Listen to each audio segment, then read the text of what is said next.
Welcome to the Real Market with Chris Rising. I'm really excited to have Zach Sokoloff here with me today. He's with Hackman Capital, Senior Vice President Asset Management. But I'll tell you, one of the things that I'm really excited about having him on is they've got some exciting development projects happening. And I know in the world that we live in today, where it looks awfully bleak, it sure is nice to hear that people are putting shovels in the ground. So Zach, welcome to the Real Market. I really appreciate you being here. Hey, Chris, thanks so much for having me. Really excited to be on board. Well, I haven't in a while had a local developer on and talking about stuff here in Los Angeles, but what I think will have a national reach to it all is part of the thing that you are developing, and it's not the whole project, but it's an important part of it, are sound stages and things that people who don't live in Los Angeles think are really cool and creative. I think we drive by them a little bit often and say, what's that box? But tell us a little bit about what you're doing with Hackman, and then maybe as you do that, tell us a little bit about the company. Sure. Appreciate you asking the question, Chris. And I'm a born and bred Angelino, a local boy, and so to be able to come back home and work adjacent to the industry that defines so much of who we are as a city is just an amazing honor and privilege, and one that we take super seriously. And so at Hackman Capital, we are the world's largest independent owner and operator of sound stages. We own 19 studio facilities across the world, several of which are here in Los Angeles. And part of our business is partnering with an affiliate organization called the MBS Group, which is the largest lighting, grip, leasing equipment company across the globe. And these are folks who have cut their teeth in the entertainment industry. They're grizzled veterans and know this business inside and out. And something I'm sure we'll talk about sort of as we get into the conversation, Chris, is how studios represent the intersection between real estate and operations. Clearly, some of the sites that we are fortunate enough to own, like the two that I manage, the Television City site in the Beverly Fairfax district and Radford Studio Center and Studio City, are just generational pieces of real estate. 25 acres at Television City, 55 acres at Radford. These are sites that literally go decades between trades.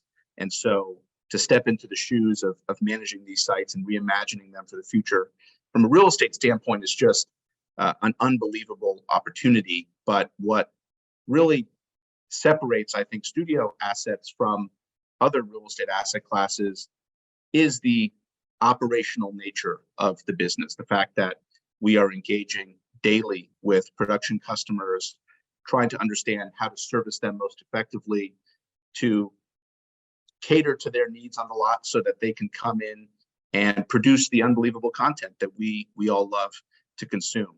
And so it's an amazing business. It's one that's certainly grown in the last few years, gotten a lot more attention from institutional players, but in Los Angeles in particular, represents some of the crown jewels of our city's real estate landscape. And so we're cooking up some exciting stuff, that's for sure.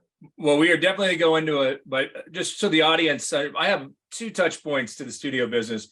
One of which, in 2001, I was working for John Cushman, and we got a call from Roy Disney's Shamrock from Stanley Black's group, and said, we built something in Manhattan Beach and we don't know how we can sell it. And it was the Shamrock Studios. And I remember staying up late putting together the package, but there wasn't a deep buyer pool in 2001. I think if that came to market today, it would fly off the shelf. So that's one thing where I was like, wow. So you go in there and they really are they're big hangars that are sound stages, and people forget when they're filming a TV sitcom and it's Friends and it looks like the coffee shop. When you pull back out of it, it's just rigs and lights, and it doesn't look like a coffee shop other than just for the set. But the other is, when I was at McGuire, we did own Lantana, so I got my feet wet on the production space. And so the audience understands this whole business and production is really the gig economy explained. I mean, these people, they get a movie, they get a television show, they're going to work somewhere maybe 3 months if it doesn't get picked up. And if they're lucky, maybe it's 5 years, but it's in breaks because they have breaks. So this is not IBM signing a lease for 20 years and no one's leaving, they're coming every day. How do you guys look at that? The fact that it's a very unique architectural asset, and it's basically a series of 9-month contracts that get renewed or not renewed. That's a different business than most people think of for real estate. Yeah, yeah. I mean, there's a lot in that, Chris, and I think you're spot on in several ways. I mean, I think it's funny, just as a point of cultural note.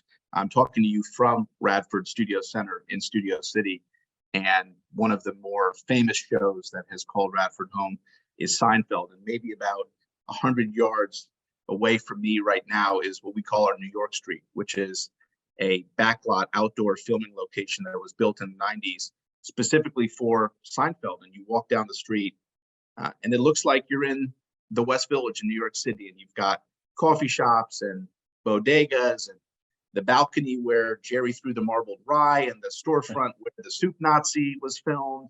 And so it really does have this, quintessentially LA kind of movie magic feel to the lot. And that's so much of the value that we see in these assets is they're just contiguous parcels of land that are so rare, especially in infill locations, whether it's Manhattan Beach, like you were discussing, Chris. We have a 22-acre, 15-stage facility at the MBS Media Campus in Manhattan Beach, which is just a phenomenally technology-rich studio. And that's something that I'm sure we'll get into later in the podcast, but just how the entertainment industry has changed, how sound stages must evolve to meet the demands of the entertainment customers that they service. But you talk about the space itself, which is this very bespoke and kind of unknown space to many people. And it's interesting. I think what we see is a whole spectrum of users. And, we're the beneficiaries of the techtainment boom in LA. We're kind of Silicon Valley from Northern California, migrated south for the great weather that we have, and started dipping their toes in the entertainment waters. And you have the emergence of Silicon Beach. And, Michael Hackman, the CEO of Hackman Capital Partners, I think was really at the cutting edge of seeing that trend. His career spans an arc of nearly 40 years, and he got his start in equipment liquidation and warehouse and industrial facilities, and very quickly realized, over a few decades of work that these kind of industrial spaces were becoming in more demand for creative office users. And he was a very early adopter of the creative office conversion concept and really pioneered that, particularly in Culver City, which is one of the submarkets in which we do quite a bit of business.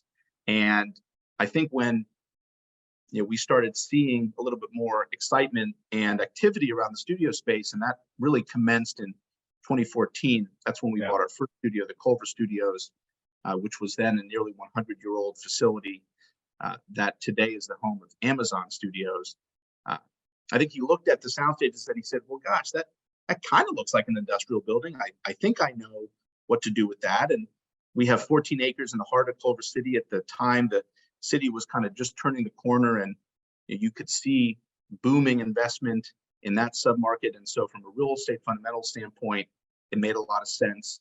It kind of fit the model of investing that Michael had done throughout his career. And that was the first foray into the entertainment space. And here we are now, 19 studios deep, and over 125 sound stages across the world within our portfolio, and many more in the development pipeline, as you highlighted at the top of the show. But what I think is particularly interesting is this dynamic around sound stages, that you have a variety of different lease structures that exist within the space. You do have your short-term seasonal production license agreements that can last anywhere from 6 to 9 to 12 months. We have customers on site here at Radford or Television City, the other studio that I manage, who have been at the lot for decades. And so even though they sign seasonal license agreements, they functionally perform like a long-term tenant. We have examples in our portfolio of long-term deals. Amazon at Culver Studios, I mentioned, they signed a 15-year lease at the facility.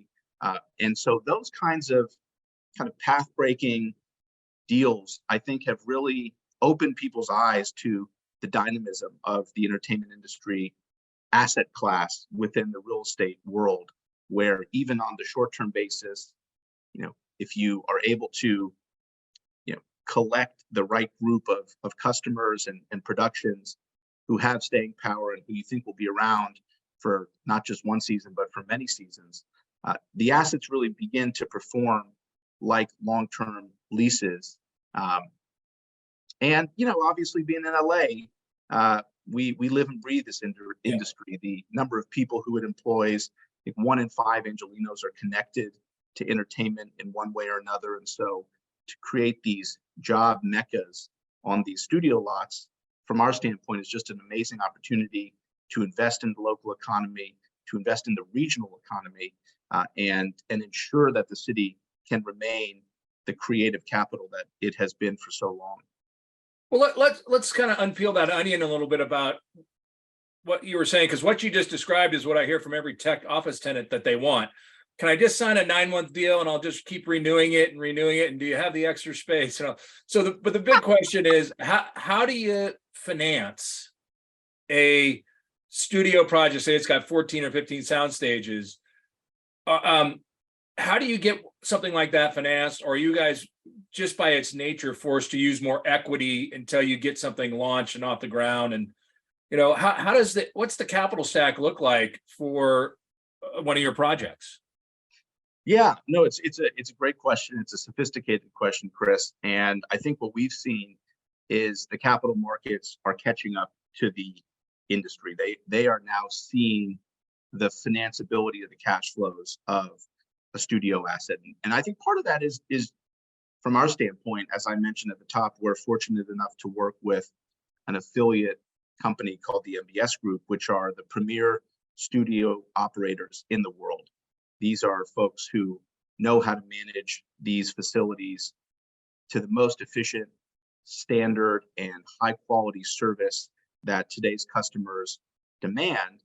And so when we step into an acquisition process, or when we are seeking financing, we bring to the table this two-headed beast, as it were, of sophisticated long-term real estate thinkers with this operator partner who knows how to drive value out of these studios, who understands from the user's perspective what studios need to offer in order to attract world-class production companies. And so I think from our standpoint, we feel very fortunate to be in a position where we are developers by name, but I think we really see ourselves in the mold of an operator and as a production supporter.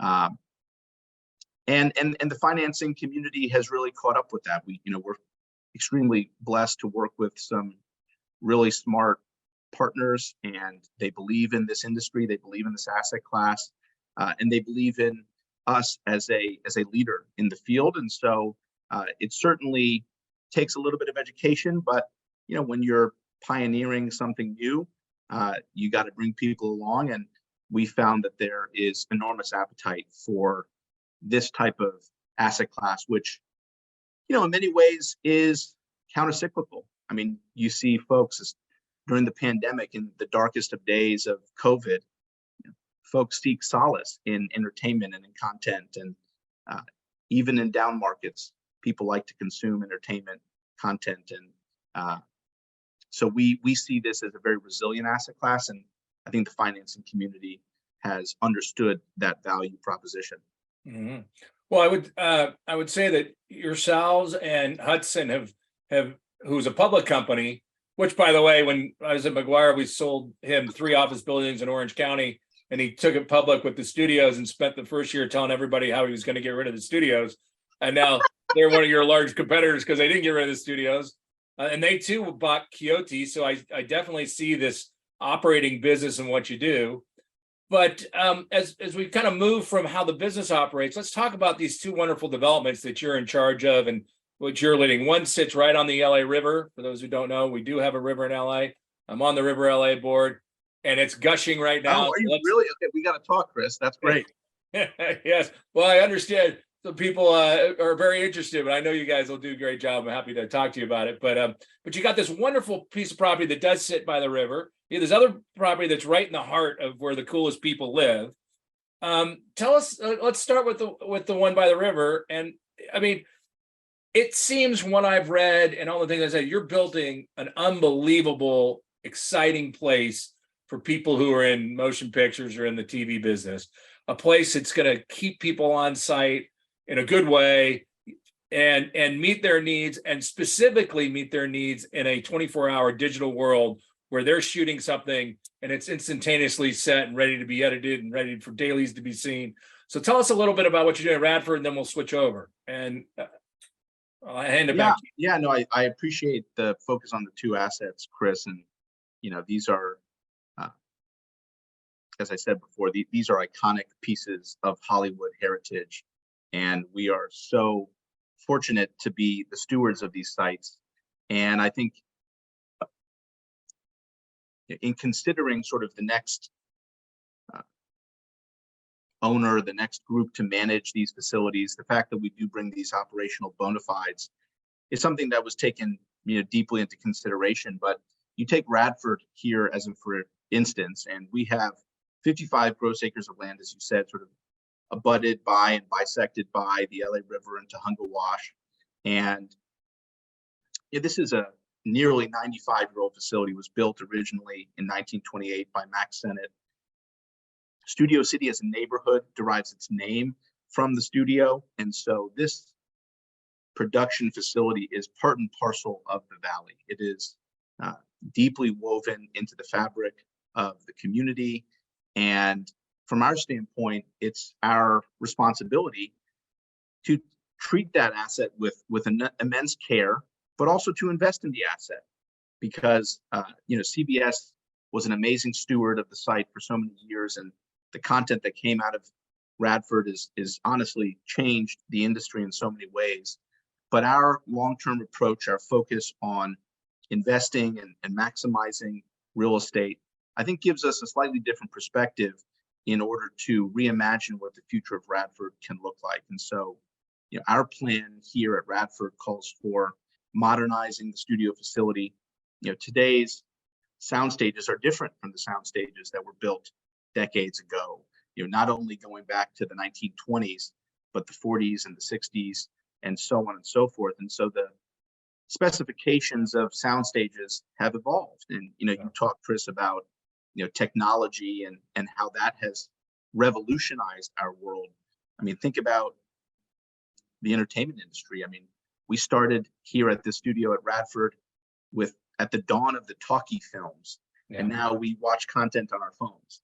I mean, just to think that the same volume is producing this content, even when how we consume that content has changed so much. I mean, it's a remarkable thought.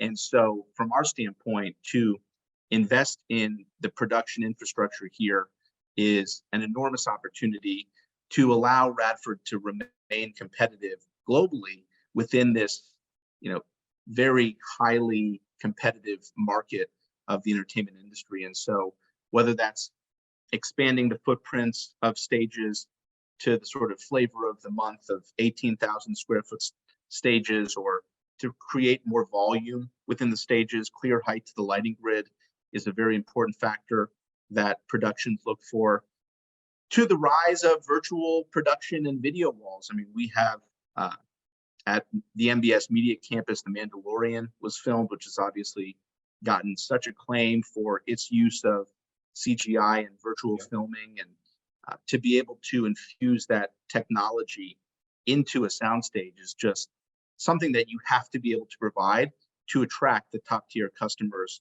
in today's market. And what's interesting and what we know is, the dual trends of technology and health and wellness, which I think was really expedited because of the COVID pandemic, creates even more demand around the stage volume, because you can do so much more from within the box than you could before. It's a Herculean effort, Chris, to mobilize a production to go out on location. Yeah. The time, the money, the logistics, the coordination. I mean, it's just an endeavor.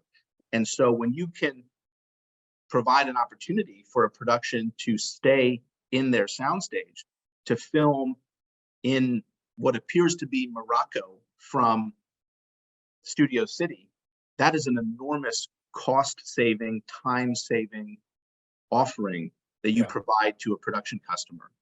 And so this is something that we're seeing enormous advancements in the industry, and more and more folks are experimenting with what this can do from a production standpoint. And then not to mention, obviously, the prioritization of health and wellness that has only grown even more salient, and something that we'll talk about, I'm sure, is the importance of sustainability. I know that you guys at Rising have been real leaders in this regard, and it's just been incredibly impressive to see the steps that you've taken to push our industry forward in that respect. But folks want to know that when they come to a facility, it's safe, it's clean, that their health and wellness are going to be looked after, and that where they're working is not damaging the environment, which we know is in such crisis.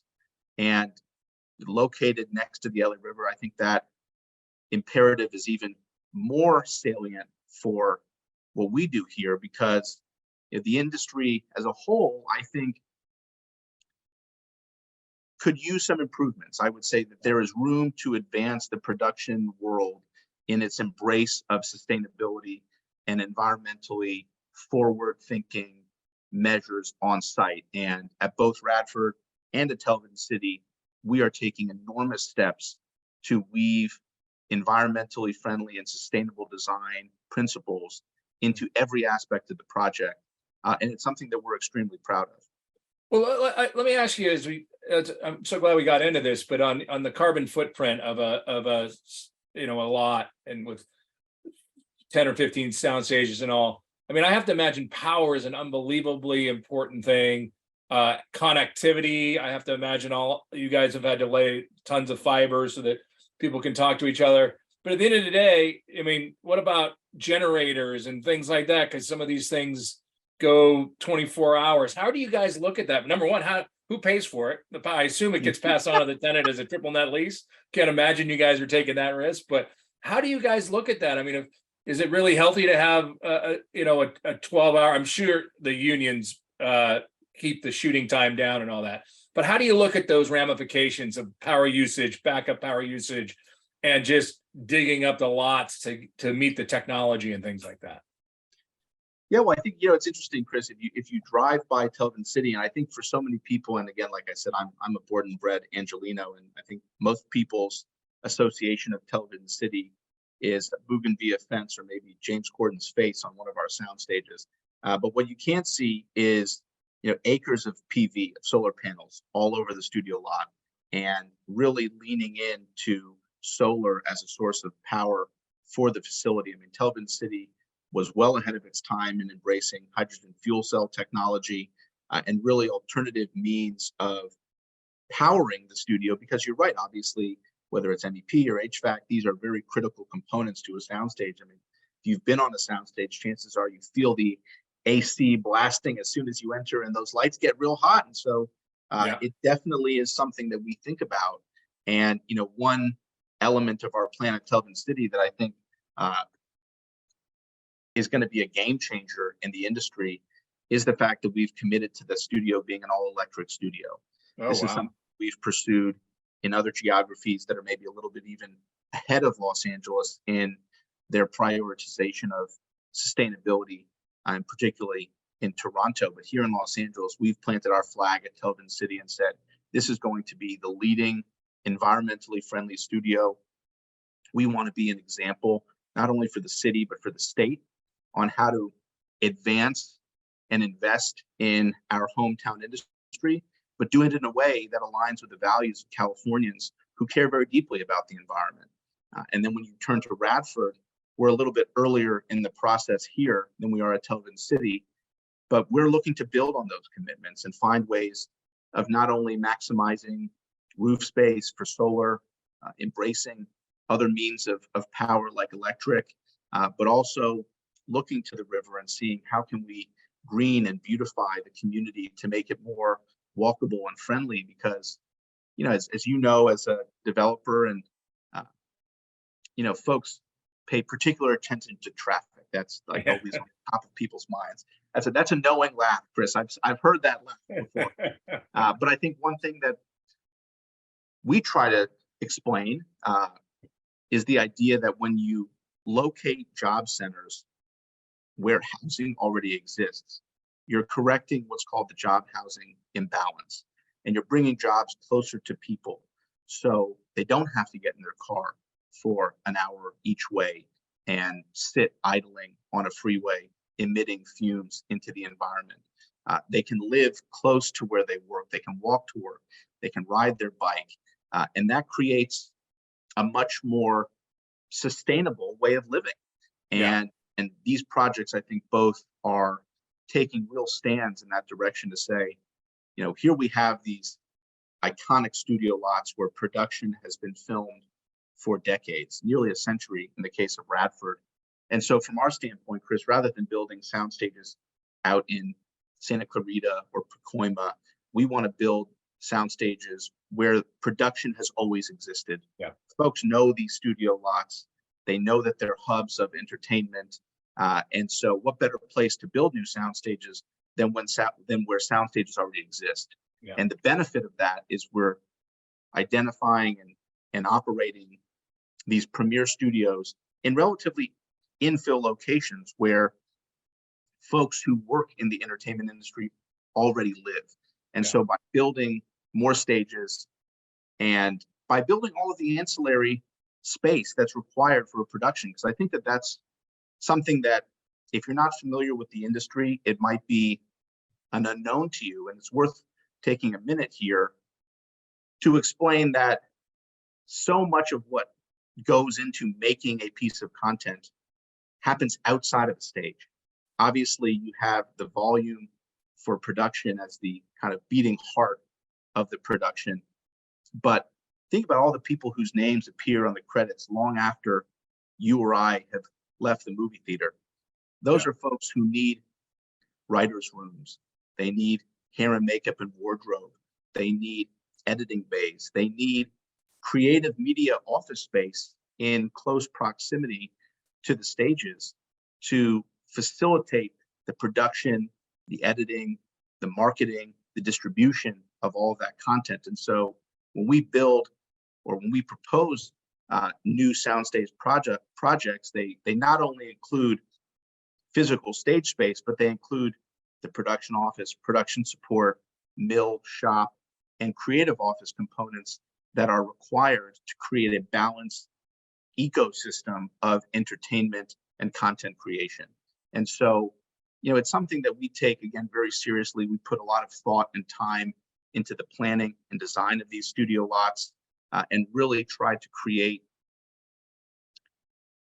the next generation of production facilities that will continue to keep California and Los Angeles specifically the hub of entertainment across the world, but do it in a way that treats our environment respectfully and that embraces the values that Angelenos and Californians hold so deeply.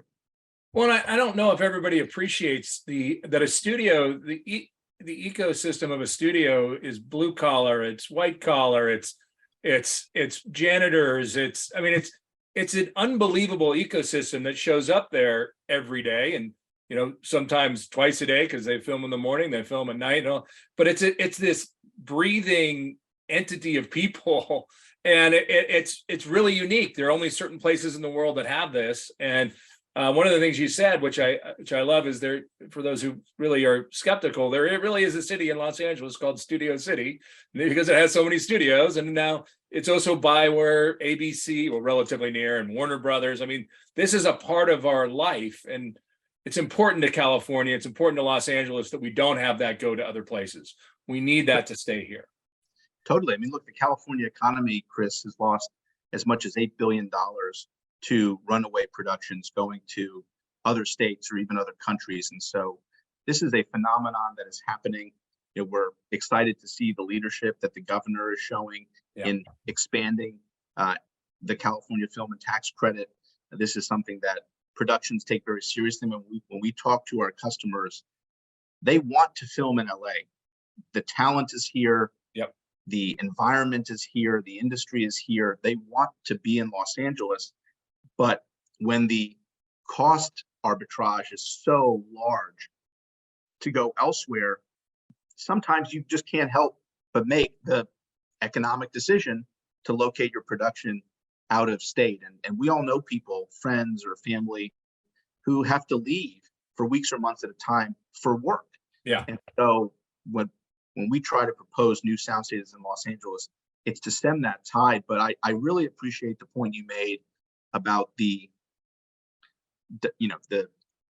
real gamut of individuals who work in this industry, Chris, because I think we all think of the actors and the directors, the sort of glitz and glamour, which are obviously pivotal to the industry, but this is a union industry. So much of the folks who work in this industry are union members, and they work with their hands, and they go home at night, and they get up at early hours to build things, and the craftsmanship is just so impressive.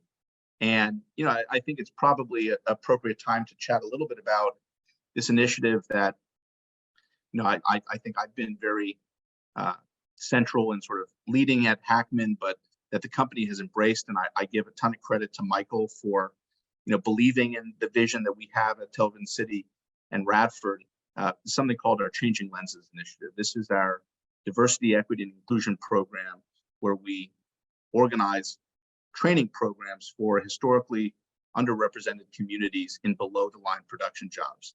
And we partner with nonprofit organizations and work with the MBS Illumination Training Program, our partner, to organize trainings for folks in lighting and grip and gaffer jobs.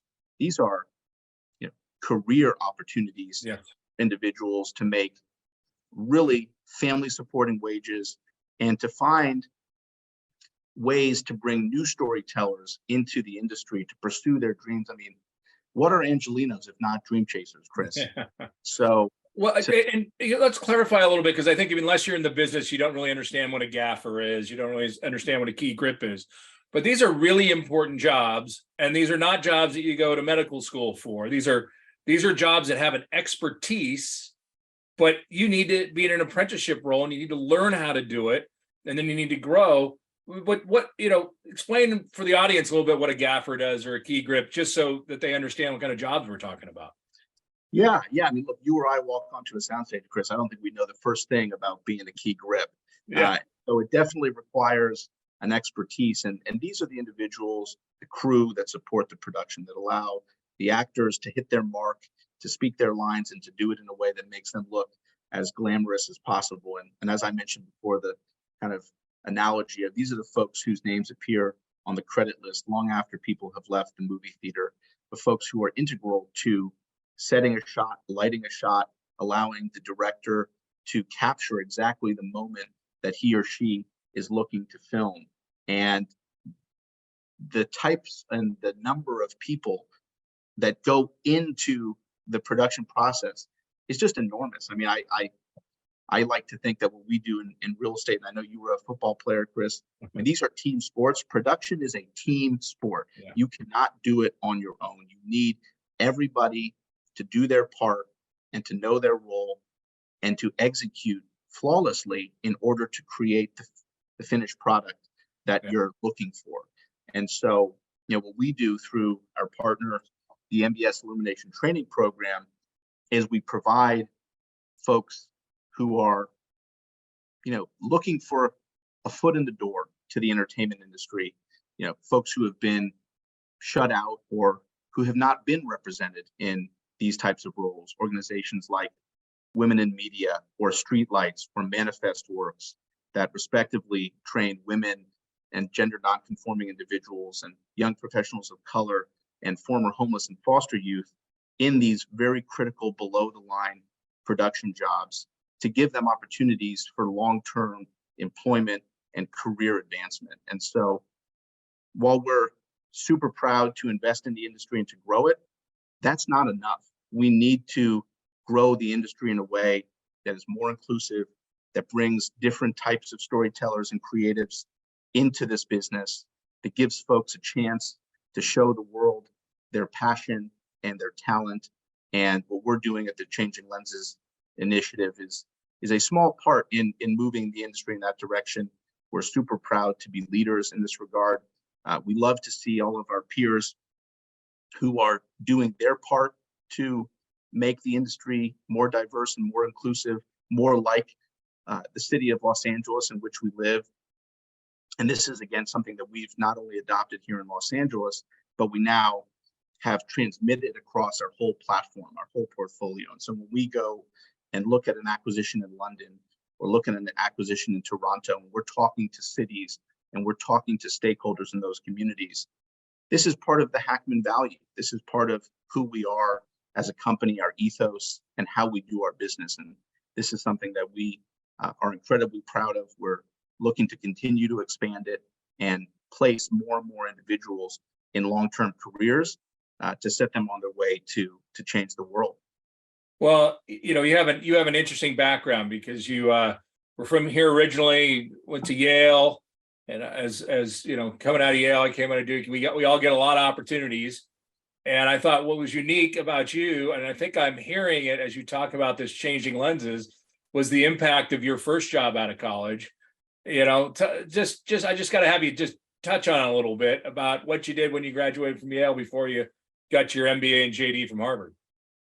Yeah, no, I appreciate the question. It's, you know, it's a huge part of who I am. It shaped my perspective on, you know, what I want to do and how I want to do it. Maybe even more importantly, I was a middle school and high school Algebra 1 teacher here in Los Angeles. I taught 8th grade Algebra 1 at Robert Louis Stevenson Middle School in Boyle Heights. And then I taught 9th and 11th grade Algebra 1 at David Starr Jordan High School in Watts. And, you know, for me, these were incredibly transformative experiences. As you know, much as I learned, as much as my students learned from me, or I hope they learned from me, I learned from them. And, you know, I'll admit I was a lifelong private school kid. I went to Harvard Westlake locally. I know you're a Loyola boy, so we had our fair share of rivalries. But to step into these public schools where you have, you know, young students, men and women, boys and girls, who are so smart and so talented, but who were not given the opportunities that you or I were given, who didn't have the infrastructure around them to set them on the paths that we were on. It was just an unbelievably eye-opening experience. And, you know, to provide, you know, a little bit of guidance and education to these kids, I mean, is probably, looking back, the greatest accomplishment of my life, and something that I believe really set my path professionally. It opened my eyes to how you could use the built environment to improve people's lives. And, you know, I went to grad school. I got a JD MBA at Harvard.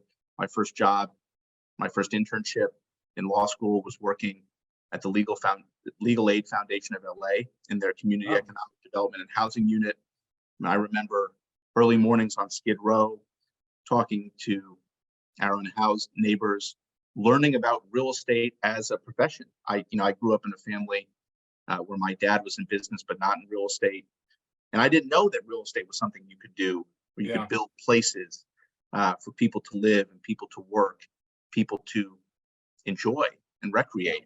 And that really, you know, like I said, sort of gave me an idea of what a career could look like, where, you know, you're working in the private sector, but you're solving public sector problems. And, you know, I want to just express my condolences on the passing of your father. He was a giant in our industry, and I think he exemplified so much of the ability of the private and the public sector to work together, to listen to people, to navigate the complexities of our state and our regulatory systems, but to do it with a smile, to do it with community, and ultimately to do it for the betterment of the people who live in California. And so, Well, that's kind of you to say. I really appreciate it. But I also say it's your reputation you're building and you have built is that while there's difficult issues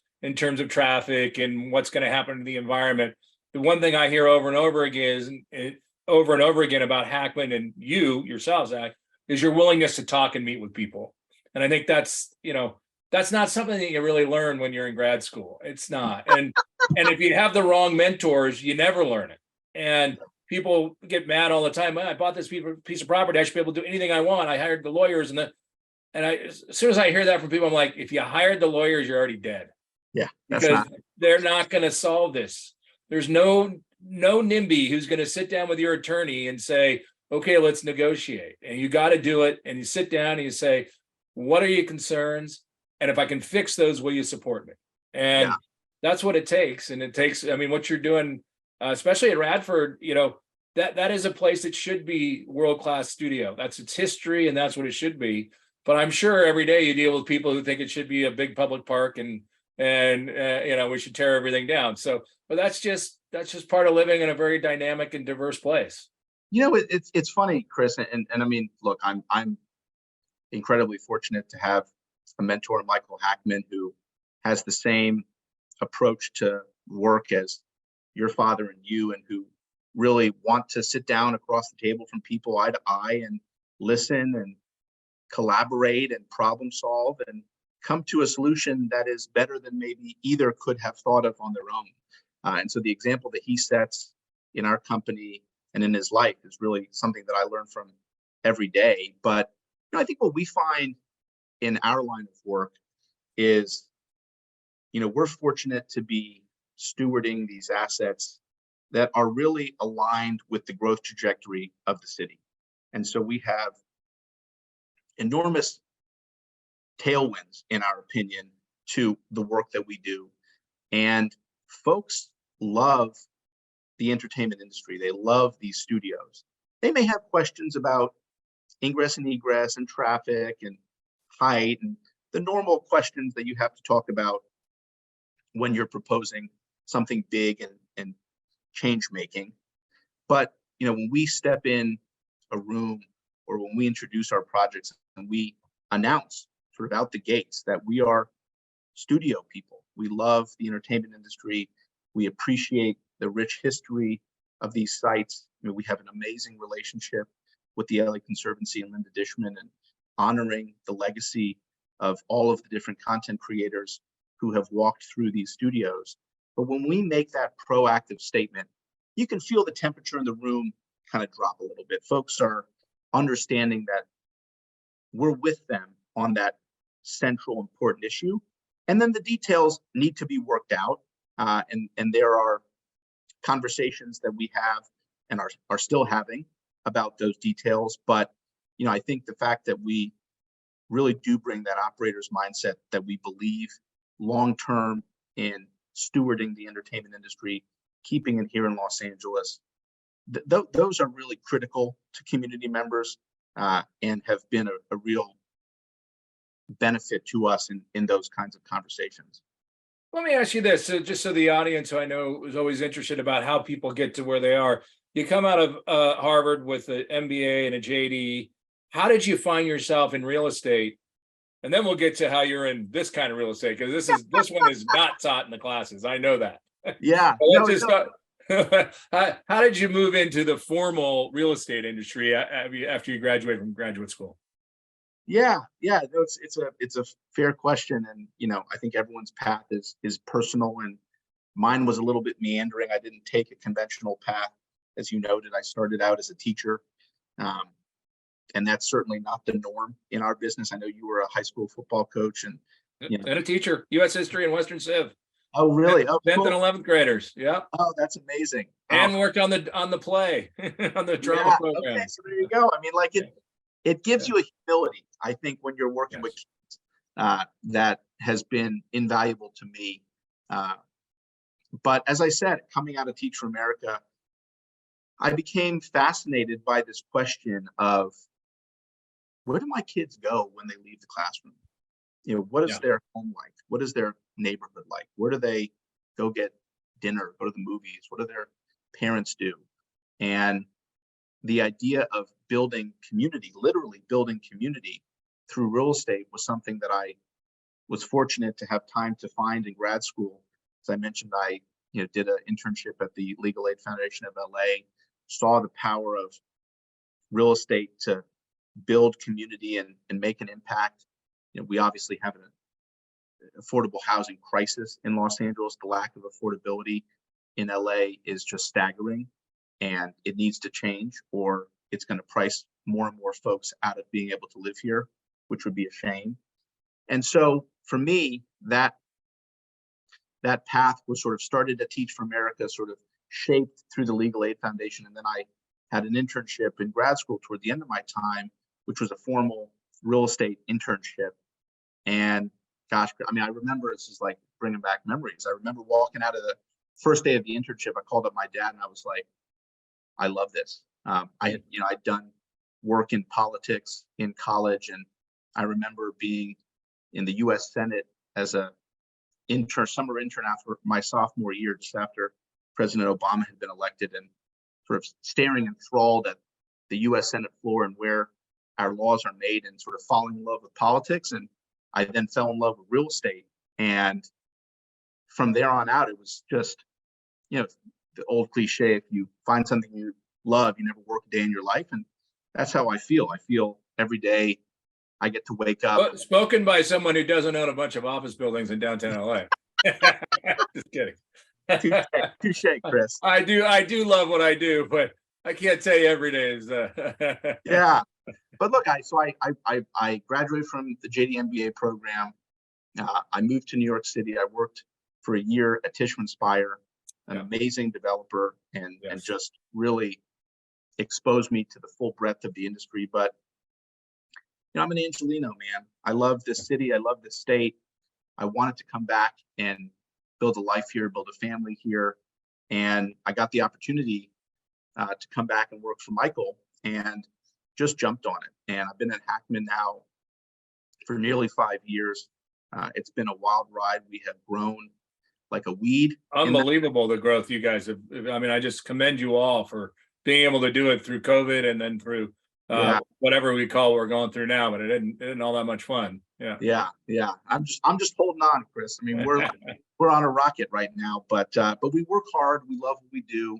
We care. We care so much about doing right by our properties, by the communities in which we do business, by the city, and so I've been managing these two sites now, Television City, for just about 4 years. I've been involved at Radford. I led the acquisition of the property and been now managing the entitlement and development process for a little over a year and a half. And so these are our labors of love. They're long-term projects, as you know, but again, to have the opportunity to reshape our city in these significant ways is truly rare. And so we cherish it. We try to do our best, and we have some fun along the way. Well, one of the things when I talk to people about real estate is I try to make it very clear. We aren't building widgets. We're not building Teslas. It's just not that systemized a business. And I don't care, even on self-storage and some of these others, we have to deal day to day with human beings because they occupy this real estate. They lease it. You sell it to them. And so every day really is a series of solving problems. And the world we live in today allows us to do it some ways more efficiently, some ways a lot less personally. But my question to you is you've got two pretty big projects with lots of people who want your time and want you. Are there things that either Hackman as a company or you personally are doing with your use of technology or the way you structure your day that would be helpful for the audience to understand? Because I know for a fact that there are probably 10 people who would love to have this hour that I'm having with you right now, whether it's someone in the community or whether it's a tenant who's upset or production this. So how do you keep yourself so you can love what you do and spend time with your family, which we haven't gotten into yet? But how do you do it? Is there any magic software app? Is there any magic rituals that you have? It's a great question. I live by my calendar, so if it's not on the calendar, it doesn't exist. But look, it's an old school answer maybe, Chris, but I owe it to the team that I work with. My first job as the asset manager on these projects is to hire a team around me. And I would be remiss if I didn't mention, my colleagues at Hackman. I work with a gentleman named Brian Glodney, who is our, planning and design guru. I don't know if there's a better studio master planner in the city or the world for that matter than Brian Glodney. And so to be able to work alongside him and learn with him is just a privilege.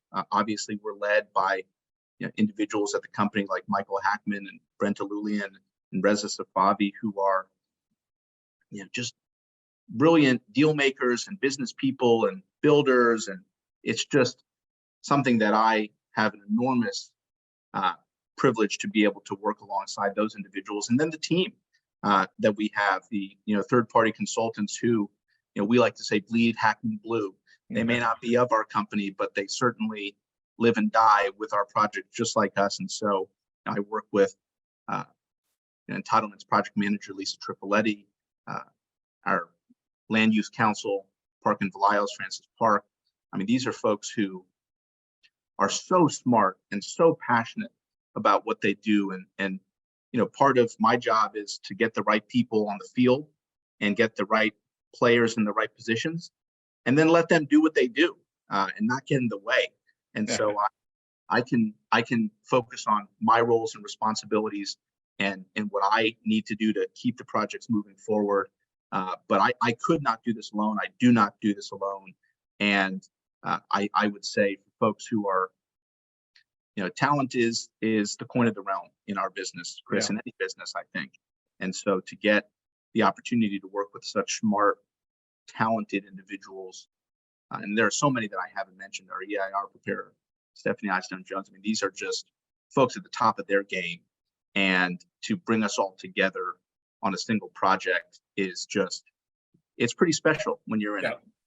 Well, I would be remiss for this podcast though if I didn't ask you what kind of software and stuff that you use. I mean, I was reminiscing the other day about when I worked for John Cushman, carrying boat bags of papers and and we would be on airplane or his plane and he'd read it, rip it all up and having to carry projectors and screens. Wow. And literally that's when I started my career to where I am today, where today basically if I want to I could run the whole company along with my partner Scott McMullen on our iPhones. I mean, we're not using Excel the way that our analysts are and all that, but it is such a different world. And we've gotten very strict about people understanding you can G-chat someone for these reasons. You can, in our project management, Asana, you can do this. Because otherwise you can never turn off.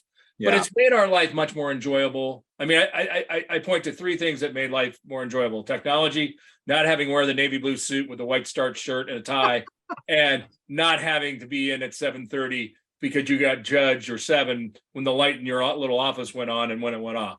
Those three things have made my life much easier. But what about for you all? How do you guys use like Microsoft Teams and everything works from there? How do you do it? Yeah. And I feel like I'm on Instagram, Chris, not an ad. These are not ads, but I'll just share a little bit about what we do. We use pretty effectively the Microsoft Office suite. I mean, we use SharePoint quite a bit for file sharing and sort of, when we're editing documents and we have a lot of different parties or technical partners who need to opine on what we're producing. SharePoint has been a huge value to us. I use a program called Northspire to help manage our budgets. And again, it just creates a seamless work platform that allows multiple parties to be involved in a single document as opposed to having to worry about version control or sharing documents this way or that. We find that is very effective. I mean, look, we're like everybody. We Zoom and we have virtual meetings, but I will say, again, maybe I'm old school, but there is no substitute for an in-person meeting. Yep. And I think what you accomplish face-to-face just dramatically outpaces what you can accomplish on a Zoom. And so, we were a pretty early adopter of, return to work, I guess, if that's what we're going to call it. We executed the Radford transaction kind of through the back half of 21. And I don't think we could have done it if we were working remotely. I mean, we were in the office, pulling long hours, working collaboratively with all of the different stakeholders, who are required to make an informed decision on such a large acquisition. And so, we definitely try to be very regimented about our time. And, we work hard and we work on weekends and at nights, but obviously realize that the people that we work with are people, and they have families, they have lives outside of jobs. And, we push each other and we hold each other to very high standards. But at the end of the day, you want to nourish your people so that they can do a great job. And sometimes that means letting them step back so that they can step forward even more excitedly when they return. Yeah. Well, you hit on a couple of points that I find it ridiculous, is return to work, this hybrid work, this work from home. Look, I don't work at Facebook, so I don't know what that means, but I know if you work at a smaller company and you're on a team, you got to be in front of people. Does it have to be 60 hours in a suit and tie? No, it doesn't have to be.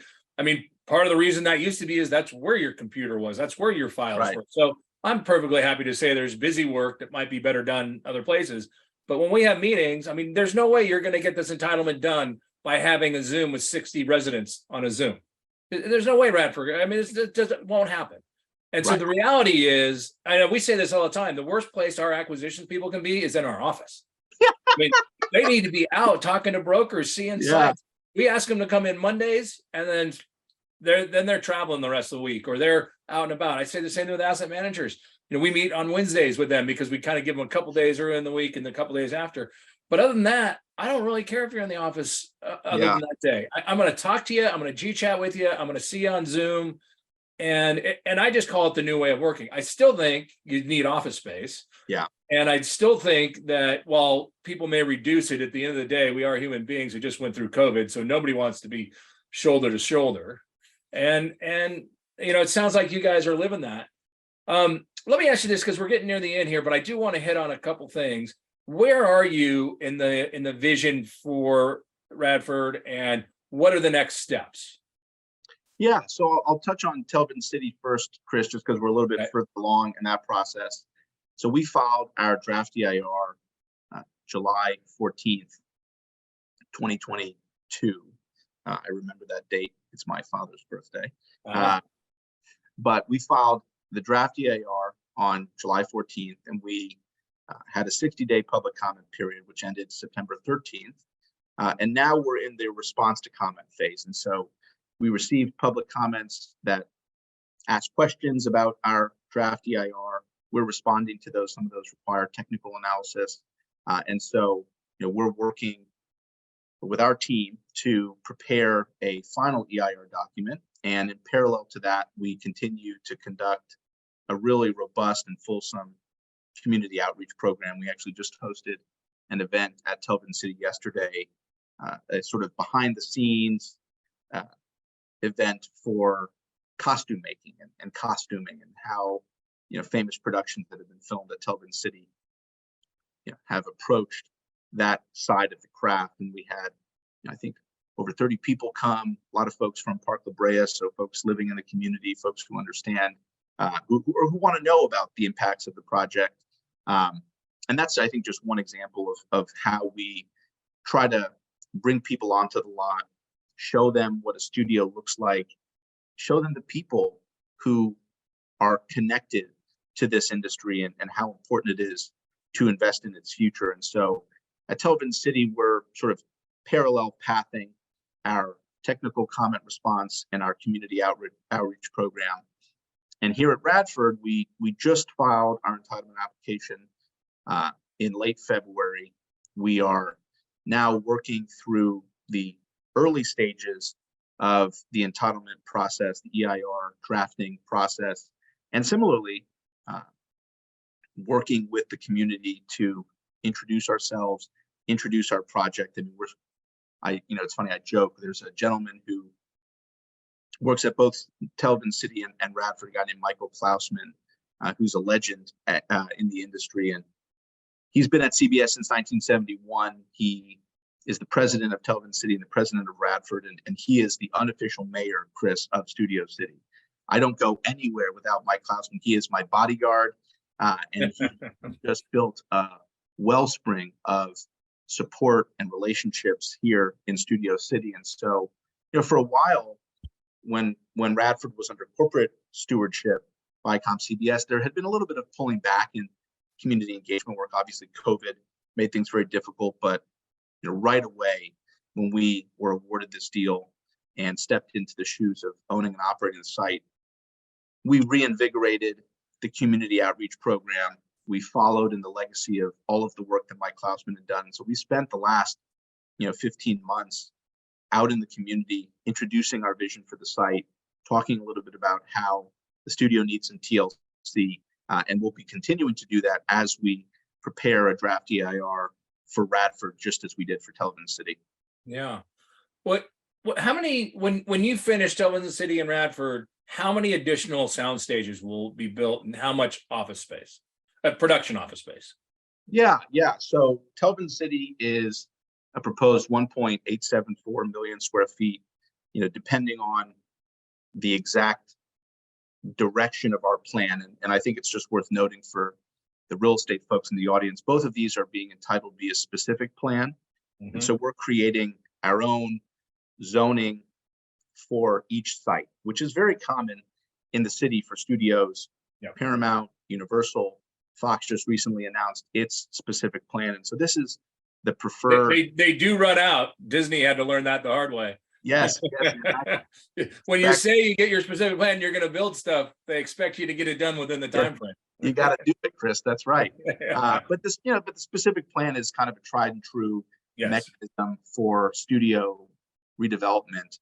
And what we are able to do with the specific plan is create a little bit of a flexible envelope for what we want to do.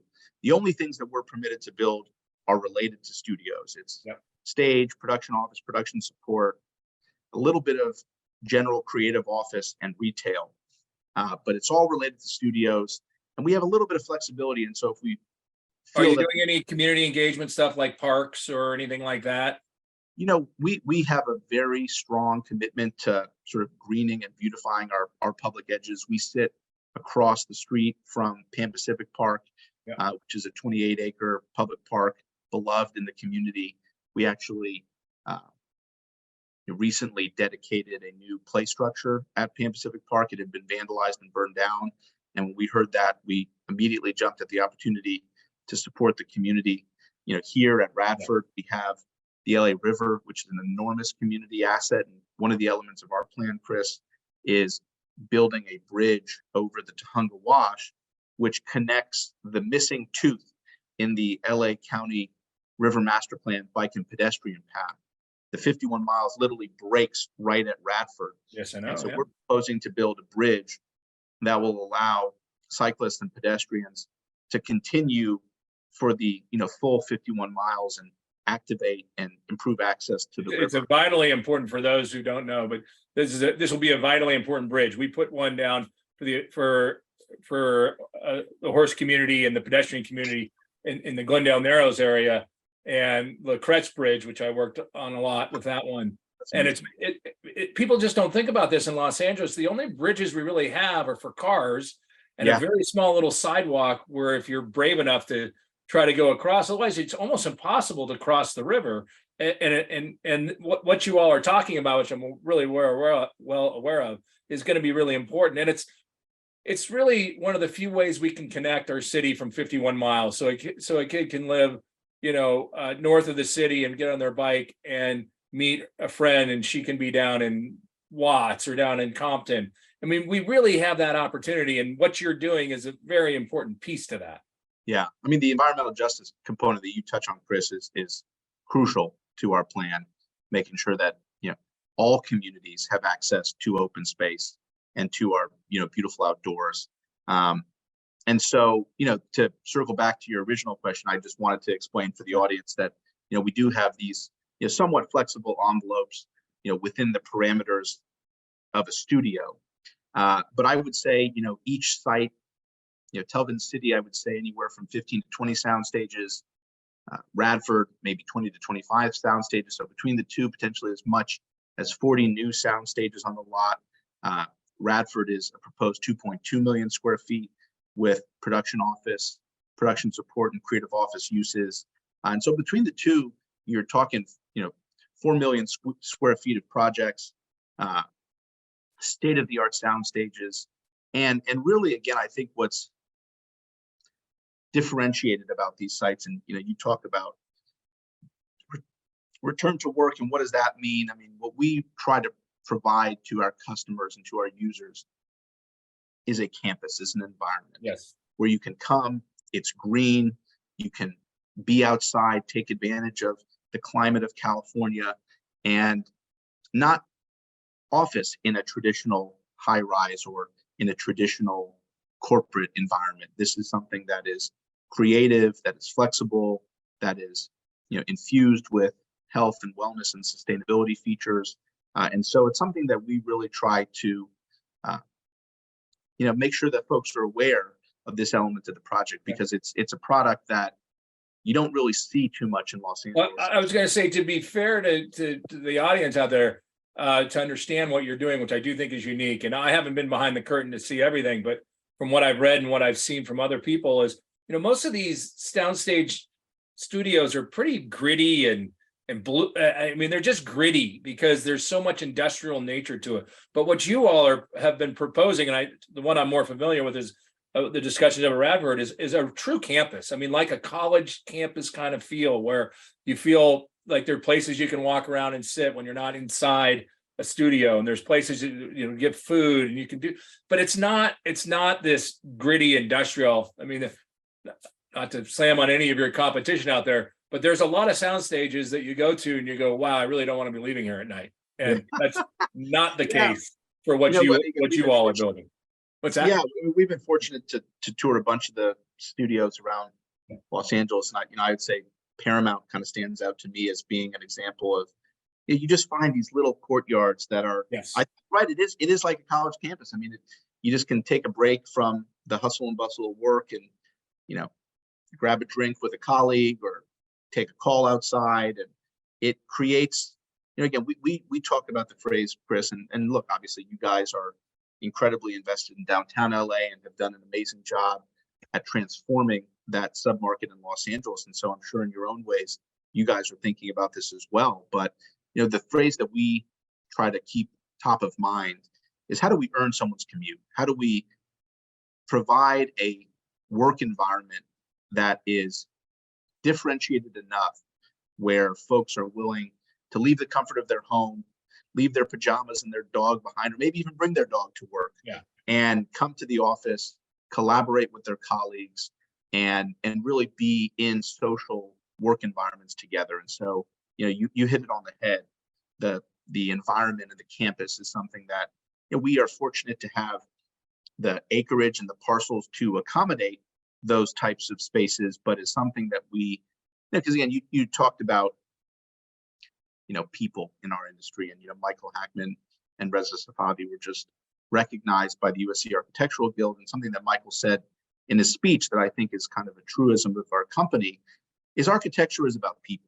Places are about people, and we put the person at the center of what we're doing, and think about our projects from the perspective of the user and how we can make this space and this place really special for the folks who will use it on a day-to-day basis. Oh, this has been such a great conversation. We're going to have to do a follow-up as you get further along on your projects, just so everyone can understand it, because I really appreciate your time. I appreciate the conversation. And I have a feeling we'll be talking offline about a few things. So really appreciate you being on The Real Market. Thank you, Chris. It's an amazing program that you've built. I was really excited and honored to be asked to join the show. And it's a real pleasure to chop it up about real estate and all the other things. Terrific. Is there a way that if people wanted to find you, or at least your projects online, either through Instagram or Twitter? Yeah. I mean, we've got all the socials. Telvin City, the handle is TVC Studios. Radford, it's Radford Studio Center. We have websites, tvcstudios.com, radfordstudiocenter.com. You can find me at the Hackman website. Would welcome folks to reach out, chat on LinkedIn, Instagram, etc. But again, it's a real pleasure to be with you on your show, Chris, and appreciate all you're doing to elevate such great real estate that's happening in our city. Thank you. Well, we'll put all that in the show notes, and Zach, thanks for being on. Okay, take care.